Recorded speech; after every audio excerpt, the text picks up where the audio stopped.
Okay, now chapter 10, the history of ancient India. Unfortunately, on the fly like this, I don't really have a good map of India, but here we have it. It doesn't really show the ecology of the region. You can see where the Mediterranean is, the temperate zone. This is actually subtropical. The equator is just below India, so now we're in a more intense subtropical environment, which is to say, what's the main thing that we see? Well, you get the monsoon rains. Ultimately, it's relatively dry here in northern India, but there is the potential for hydraulic civilization because of the Indus River in the west and the Ganges here in the east that brings down the snowmelt from the Himalayas. And so irrigation became possible, and we have irrigation in the Indus certainly by 5000 BC. So close enough to Sumeria that probably the technology of grain production was conveyed by sea. We have the mountains separating it from neighboring peoples, although the invasion route was relatively accessible through the Khyber and the Swat passes down, and that's the pattern that we see, invasion coming this way from Afghanistan downward into the Indus again and again over historical time. We have high temperatures. Average temperature for the year is like 85 degrees Fahrenheit. We have the monsoon rains that bring the same sort of storm patterns that go across and cause our hurricanes across the Atlantic as the sun moves across the equator and creates the great storms of Central Africa. As a result, especially here in the central highland, the Deccan Peninsula of India, sub-rainforest, not as dense as Africa, but we're dealing with a jungle environment in which you can go and clear the land, clear a path, come back the next year, it's completely grown in again. One of the things that we see with India is that land clearance itself was a major challenge to urban civilization.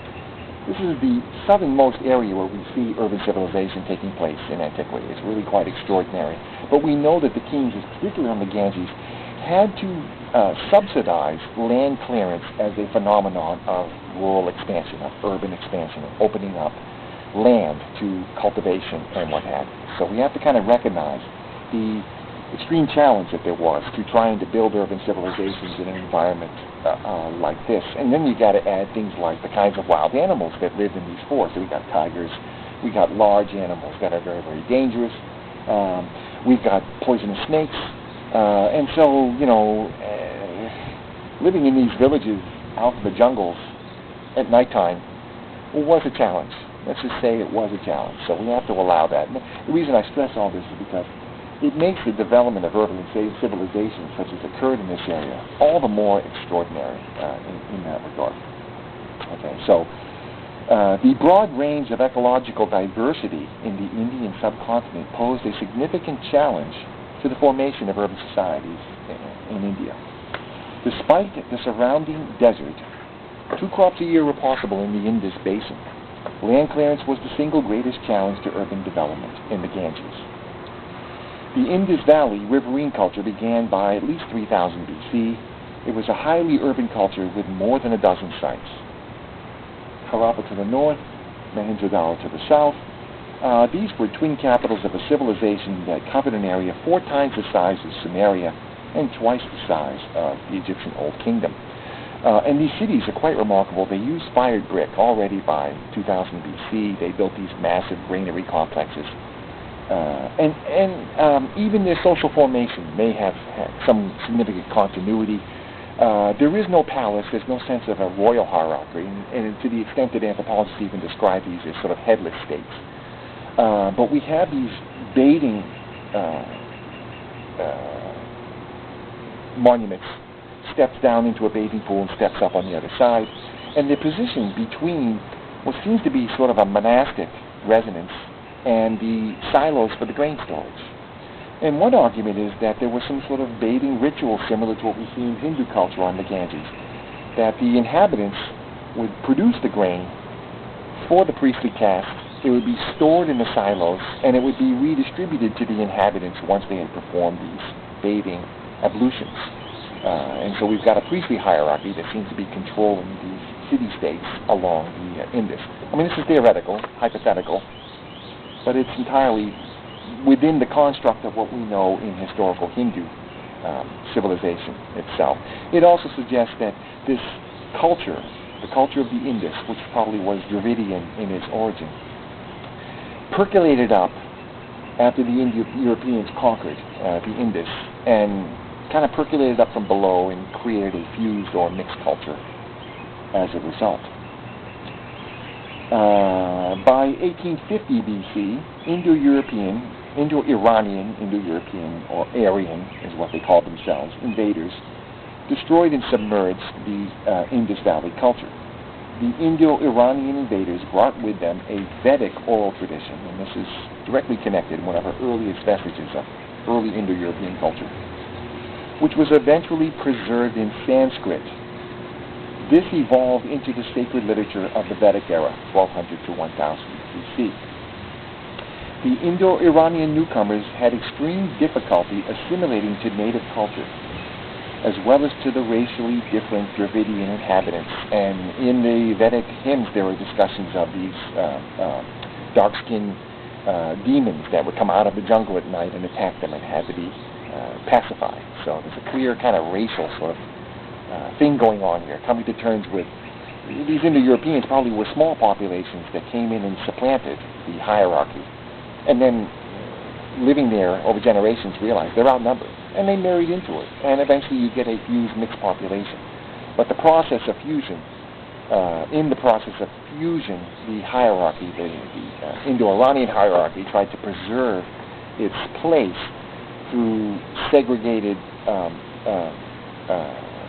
reproductive systems, and a caste society ultimately emerged. During the Epic era, approximately 1000 to 600 BC, this hierarchy organized a strictly ordered caste system of social hierarchy based on the supremacy of the warrior caste, or the Kshatriyas, followed by the priest or the Brahmin caste, the merchant and farmer caste, the Vaishyas, and the subsistence laborers, the Sudras. The fifth group, the Dasyas, again, this is this demonic people, the untouchables, lived outside the confines of settled communities and evolved outside the reorganized orders. Originally in the Vedic hymns, the Kshatriyas were the leadership, but the Brahmins ultimately supplant them through their moral supremacy. But there's a lot of give and take there, especially with expansion into the Ganges. It was typical for the Kshatriya class to send their youths to be educated in the centers of learning here on the Indus, such as places such as Taxila, ancient centers of learning for Hindu culture. But we hear about the kind of corruption that pervaded the Brahmin caste. There was this system, their religious system was full of divinities, thousands of divinities, and full of rituals, all these meticulous rituals that if done poorly would have to be redone, so you have to kind of pay. And there were instances of corruption and bribery that lead to breakaway religious worldviews, which is basically what the Jainists and the Buddhists were. The Hindu belief in the transmigration of the soul found its earliest record in the Upanishads, or the hymns of the Epic era, 1600. This worldview gradually supplanted the minimalist worldview of the Vedic beliefs, while reinvigorating them with high spiritual content. Hinduism also furnished a moral system to legitimize the caste system. Prevailing levels of violence in the Epic era led to the rise of Protestant philosophical movements such as Jainism and Buddhism. Jainism was strictly nonviolent and heterodox, did not accept Hindu worldview at all. Gautama Buddha, who lived again in 567 to 487 BC, somewhere in there, articulated an alternative or middle way. In both philosophies, moral action added positive and or negative values to one's existence and determined one's place in the next world. So the notion of transmigration of soul, of reincarnation, the notion of that there is this one cosmic entity, the Atman, and that by reliving cycles of life and we are advancing toward oneness with the Atman. Buddhism really didn't challenge this Hindu view.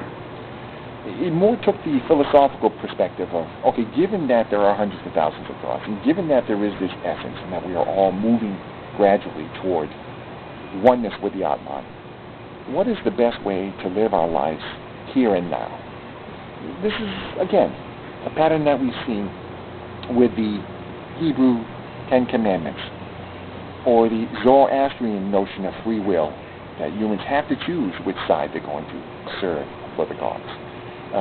Again and again, we increasingly see philosophical tenets that basically ask the question, how to live now in the mortal world, how to live a just life in an unjust world. That's sort of the main ethical theme that pervaded ancient philosophy from the Mediterranean all the way to China. And it's interesting that it's breaking out along this arc pretty much at the same time. We even refer to this as the axial age of sort of intellectual breakthrough. Exactly why it's happening now is a good question. Has it got to do with just development to levels of urban complex society, education and philosophy, or is it an idea that's kind of sort of ricocheting from one culture to the other, being carried by travelers? And we know that these priests themselves, these Buddhist monks, would travel. They were itinerant groups. When Alexander invaded India, he brought back the leading Jainist priests with him. He didn't quite make it, but his followers did, to the Mediterranean. So we know there is a sort of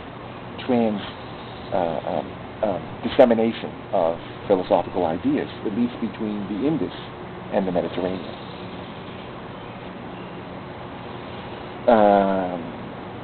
The independence and deep-seated animosities left Indus Valley polities exposed to repeated external invasions.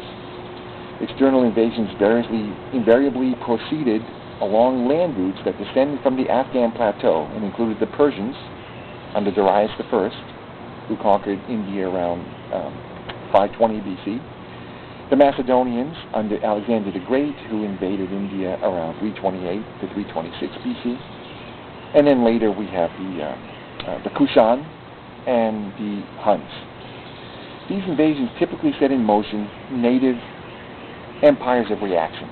So these invaders come in, they sort of trash the place, and the natives respond by consolidating their militaries and to expel the invaders, and even to project force outside of the Indus as a way to sort of thwart future invasions.